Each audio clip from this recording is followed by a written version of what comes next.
आणि त्याची पत्नी धनश्री वर्मा यांच्यात सर्व काही आलबेल नसल्याची चर्चा आहे। दोघांनीही एकमेकांना इंस्टाग्रामवर अनफॉलो केलाय। सोबतच त्यांनी एकमेकांच्या इंस्टाग्राम खात्यावरील एकमेकांचे फोटो देखील डिलीट केलेत। त्यामुळे त्यांच्या घटस्फोटाच्या चर्चांना उधाण आलंय। पण एखाद्या फिल्मी कहाणीप्रमाणेच युजवेंद्र चहल आणि धनश्री वर्मा यांची प्रेम कहाणी आहे। तुम्हाला माहिती आहे हे दोघे एकमेकांना कुठे आणि कसे भेटले होते? पाहूयात या व्हिडिओमधून। युजवेंद्र धनश्रीच्या लग्नाला अवघं 1.5 वर्ष झालंय। मग त्यांच्यात असं काय बिनसलं की त्यांच्या काडीमोडीच्या चर्चा होऊ लागल्यात असा प्रश्न चाहत्यांना पडलाय।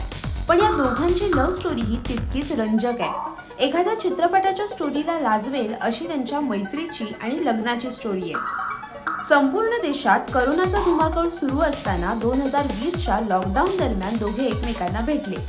धनश्रीच्या डान्स क्लासमध्ये युजवेंद्रने प्रवेश घेतला होता।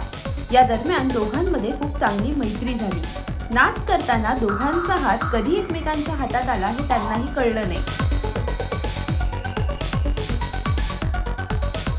प्रेमात पडलेल्या धनश्री युजवेंद्रने लगोलग लग्नाचाही निर्णय घेतला। फार काळ दोघांनी एकमेकांना डेट केलं नाही। प्रेमात पडल्यानंतरच्या 3 महिन्यातच त्यांनी लग्नाचा निर्णय घेतल्याने नातेवाईक, जवळचे मित्रमैत्रिणी आणि आप्तेष्टांच्या उपस्थितीत 22 डिसेंबर 2020 रोजी दोघांनीही 7 फेरे घेतले। चहलच्या लग्नाच्या वेळी भारतीय संघ ऑस्ट्रेलिया दौऱ्यावर होता। त्यामुळे अनेक खेळाडू हे चहलच्या लग्नाला अनुपस्थित होते। धूमधडाक्यात दोघांचं लग्न पार पडलं। धनश्री युजवेंद्रच्या बॉन्डिंगची देखील मोठ्या प्रमाणात चर्चा झाली। धनश्री वर्माला नृत्याची आवड कशी निर्माण झाली याची ही एक खास स्टोरी आहे। अभिनेता ऋतिक रोशनशी झालेल्या भेटीनंतर तिचं मन नृत्याकडे आकर्षित झालं। यानंतर तिने डान्स विश्वातच करिअर करायचा निर्णय घेतला। खूप कष्टाने तिने डान्स विश्वात ओळख मिळवली। अनेक डान्स प्रकार अवगत करून घेतले। सातत्याने प्रॅक्टिस करून नृत्यामध्ये पारंगत होण्यासाठी तिने कष्ट घेतले। तिच्या कष्टांच्या जोरावर तिने डान्स विश्वात आपलं वेगळं स्थान निर्माण केलं।